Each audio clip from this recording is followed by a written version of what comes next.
আমাদের ইলেকশনের কি অবস্থা? এই তো ভাই মনে হচ্ছে না এই গ্রাম থেকে আমরা এবার আগের মতো আর ভালো ভোট পাবো, কারণ মনে করেন জব্বার দেখি সবাইকে উস্কাচ্ছে, আমাদের মাথায় ভোট দেবে না, বেশিরভাগ লোকজনই টুকি মাথায় ভোট দিয়ে যাচ্ছে, জব্বারটা উস্কাচ্ছে সবাইকে। এইটার মধ্যে কি মেন কি আব্দুল জব্বার সবাইকে উস্কাইতেছে নাকি? হ্যাঁ ভাই, এইটার মধ্যে মেন আব্দুল জব্বার সবাইকে উস্কাচ্ছে ভাই। ওই তো মেন না, ওকে তুলে নিয়ে এসো, যাও। আচ্ছা, ওরা দেখি কি কি করা যায়, যাও। অবস্থা দেখেই এবার এই কিছুতেই মূলা মার্কার ভোটটা যাবে না। এই মূলা মার্কা খুব নোংরা হয়ে গেছে। কিরে ভাই, শুনতো তুই নাকি সবাইকে উস্কাইতেছিস টুপি মার্কায় ভোট দেওয়ার জন্য। তাতে কি হয়েছে?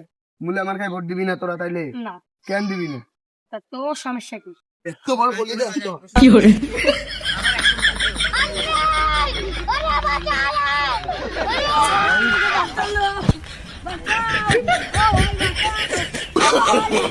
No.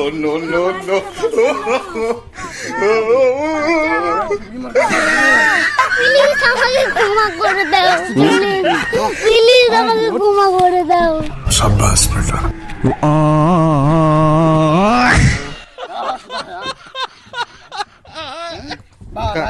ভাই তোর এত বড় সাহস, তুই সবাইকে টুপি মার্কা প্রচার করি বেড়াচ্ছিস যে টুপি মার্কায় ভোট দেবে। তোর এত বড় সাহস তো কে দিছে বল?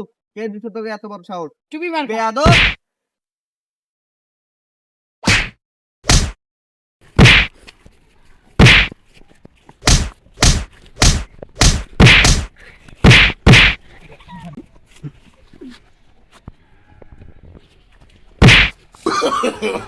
No.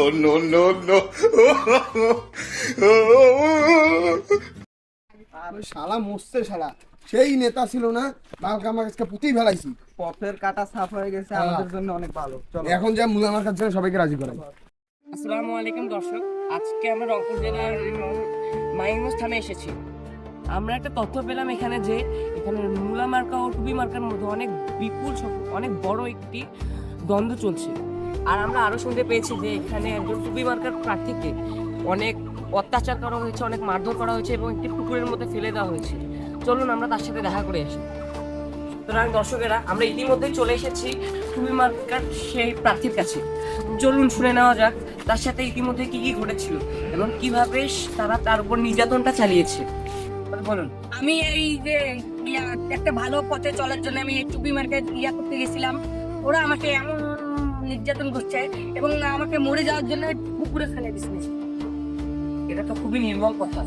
তাহলে আপনি এখন কি বলতে চান? আপনি কি টুপি মার্কার পক্ষেই থাকবেন না নির্যাতনের নির্যাতকরা আপনাকে যেই পথে রাখতে চায় ওখানে থাকবেন? এবারের সংগ্রাম মূলা মার্কাকে হারানোর সংগ্রাম। এইটাই শুনতে চেয়েছিলাম আমরা আপনার কাছে। ধন্যবাদ বন্ধু। তাহলে দর্শক, এবার আমরা চলে যাব সেই মূলা মার্কার নেতার কাছে, দেখি সে কি বলে। তো দর্শকেরা, আমরা ইতিমধ্যে চলে আসলাম সেই মূলা মার্কার নেতার কাছে। এ ভাই, নেতা কাক বললো? ভাই বাবা, ভাই হয় ভাই। আমাকে দর্শকদেরকে যা বলতে হবে তাই বলবো, তোমার কথা শুনে তো আমার চলবে না, তাই না? এই তোর ভিডিও বন্ধ করে দেবো, ভালো করে কথা ক। তাহলে আমরা শুনুন। ইনি হলেন বাংলাদেশের একটি জনপ্রিয় লীগ জনকল্যাণ পার্টির একজন বিশিষ্ট চেয়ারম্যান খায়রুল দেওয়ান। তো চলুন সেই নেতার সাথে কথা বলে নেওয়া যাক। আমরা শুনলাম আপনি নাকি বিরোধী পার্টির একজন টুপি মার্কারকে একজন গায়ে হাত দিয়েছিলেন, এটা কি আসলে সত্যি? না, আমরা কারো গায়ে হাত দেই নাই। ওটা হচ্ছে বিরোধী দলের একটা চক্রান্ত, বুঝছেন? ওরা এখন চাইতেছে আমরা কিন্তু কোনো ভোট না পাই, জনগণ আমাদের ঘৃণা করে, এটাই চাইতেছে ওরা, বুঝছেন? এই কারণে আমাদের উপরে মিথ্যা একটা দেওয়া হয়েছে।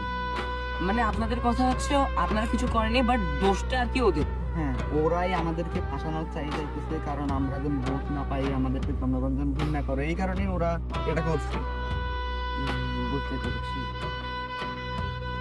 কিন্তু আমরা সেই প্রার্থীর কাছে ইতিমধ্যে গিয়েছিলাম এবং দেখলাম তাকে অনেক মারধর করা হয়েছে, তাকে অনেক নিপীড়ন করা হয়েছে। আপনার কি মনে হয় ওরা নিজেদের মধ্যে এটা করে আপনাদেরকে ফাঁসাইতে যাচ্ছে? হ্যাঁ, ওরা নিজেরা এটা করছে যেন আমরা যেন ভোট না পাই, এই কারণে এটাই হচ্ছে মেন টপিক। আমরা যেন ভোট না পাই, ওই কারণেই ওরা একটা চক্রান্ত করছে যেন জনগণ আমাদেরকে ঘৃণা করে, আমাদেরকে ভোট না দেয়, এই কারণে এটা ওরা করছে। তার মানে আপনি বলতে যাচ্ছেন যে ওটা ওদেরই চক্রান্ত, যেন আপনাদেরকে কেউ গ্রাহ্য না করে। হ্যাঁ, ঠিক আছে। তো দর্শকেরা, আপনারা সবকিছু দেখতেই পারলেন যেখানে কী হয়েছে। তো আজকের মতো এখানেই শেষ, এবং আরও নতুন নতুন আপডেট এবং নিউ ভিডিও পেতে চোখ রাখুন তাহির টিভিতে। আল্লাহ হাফিজ।